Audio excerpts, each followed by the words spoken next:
ഉന്നത വിദ്യാഭ്യാസ രംഗത്ത് വലിയ മാറ്റങ്ങൾ കൊണ്ടുവരുന്ന വികസിത് ഭാരത് ശിക്ഷാ അഭിയാൻ ബില്ല് ലോക്സഭയിൽ അവതരിപ്പിച്ചു. വിദ്യാഭ്യാസ മന്ത്രി ധർമ്മേന്ദ്ര പ്രധാനാണ് ബില്ല് അവതരിപ്പിച്ചത്. ബില്ലിനെ പ്രതിപക്ഷം എതിർത്തു. ബില്ല് സംസ്ഥാനങ്ങളുടെ അവകാശങ്ങൾക്ക് മേലുള്ള കടന്നുകയറ്റമെന്ന് NK പ്രേമചന്ദ്രൻ MP പറഞ്ഞു. അധിക അജണ്ടയിൽ ഉണ്ടായിരുന്നെങ്കിലും തൊഴിലുറപ്പിന് പകരമുള്ള ബില്ല് പാർലമെന്റിൽ അവതരിപ്പിച്ചില്ല. ഭേദഗതി ബില്ല് നാളെ അവതരിപ്പിച്ചു. It is mandatorily the state governments and all the universities, even a university which is established under an act of the state government, they are bound to abide by the conditions of the commission. That means indirectly imposing the powers of the central government on which a right which is being vested upon on the state government means it is totally against the federal principles of the constitution, and it is centralization of the power with the center. It is against the basic principles of the federalism which is envisaged in the constitution. Saju Thomas വിവരങ്ങൾ നൽകും. സജു, ബില്ലിനെതിരെ അതിശക്തമായ പ്രതിഷേധമാണോ പ്രതിപക്ഷത്തിന്റെ ഭാഗത്തുനിന്നുണ്ടായത്?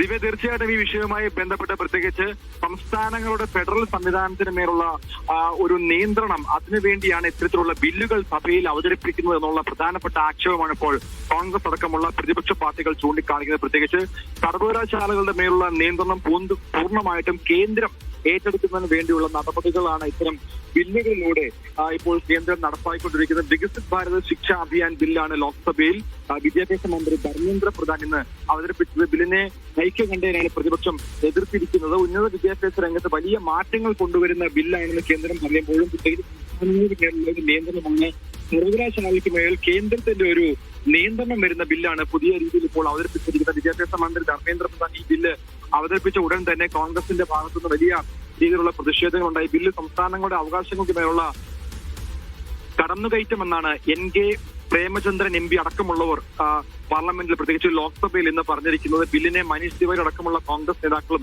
എതിർത്തിട്ടുണ്ട്. തൊഴിലുറപ്പ് പദ്ധതിയുടെ പേര് മാറ്റുന്ന bill ഇന്ന് സഭയിൽ അവതരിപ്പിച്ചില്ല. നാളെയാണ് ഈ ബില്ല് കൊണ്ടുവരുന്നത്. പ്രത്യേകിച്ച് തൊഴിലുറപ്പ് പദ്ധതി ഒരു കോൺഗ്രസിന്റെ പദ്ധതിയാണ്. രണ്ടാം UPA സർക്കാരിന്റെ സമയത്താണ് വലിയ തോതിൽ ഇത് ജനകീയത ആകർഷിച്ചത്. ഒന്നാം UPA സർക്കാരിന്റെ കാലഘട്ടത്തിൽ 2009 നിലവിൽ വന്നെങ്കിൽ പോലും അത് കോൺഗ്രസിന്റെ ഒരു പദ്ധതി എന്ന നിലയിൽ തന്നെ വലിയ തോതിൽ ജനങ്ങൾക്കിടയിൽ ഇപ്പോൾ പ്രാമുഖ്യമുള്ള ഒരു പദ്ധതിയെ അതിന്റെ പേര് മാറ്റി അല്ലെങ്കിൽ അതിന്റെ ചട്ടങ്ങൾ മാറ്റി BJP ഏറ്റെടുക്കുന്നു എന്നുള്ള ആക്ഷേപമാണ് ഇപ്പോൾ കോൺഗ്രസ് ഉന്നയിച്ചിരിക്കുന്നത്. കൂലി, സംസ്ഥാനങ്ങളുടെ കൂലി അത് ഇനിയിപ്പോൾ കേന്ദ്രം 60% മാത്രമാക്കി ചുരുക്കുന്ന രീതിയിലേക്കുള്ള ചില മാറ്റങ്ങളാണ് ഇതിലൂടെ ഇപ്പോൾ മുന്നോട്ട് വെച്ചിരിക്കുന്നത്. കാർഷിക വിളവെടുപ്പ് സമയത്ത് മാത്രം തൊഴിൽ ദിനങ്ങൾ ലഭിക്കില്ല. അത്തരത്തിൽ ചില വലിയ മാറ്റങ്ങൾ ഇതിലിപ്പോൾ വരുത്തുന്നുണ്ട്. അതുമായി ബന്ധപ്പെട്ടുള്ള കൃത്യമായിട്ട് വലിയ തോതിൽ പ്രതിഷേധം ഉയരാനുള്ള സാഹചര്യം കണക്കിലെടുത്തുകൊണ്ടാണ് ഇന്നിപ്പോൾ ലോക്സഭയിൽ ഈ ബില്ല് അവതരിപ്പിക്കാത്തത്. നാളെയാണ് ഈ ബില്ല് ലോക്സഭയിലേക്ക് വരുന്നത്. ഈ ബില്ലുകളുമായി ബന്ധപ്പെട്ട് വലിയ തോതിലുള്ള പ്രതിഷേധമാണ് ലോക്സഭയിൽ നിന്നുണ്ടായത്. നാളെയാണ് ഈ തൊഴിലുറപ്പ് പദ്ധതിയുമായി ബന്ധപ്പെട്ടുള്ള ബില്ല് ലോക്സഭയിൽ അവതരിപ്പിക്കുക.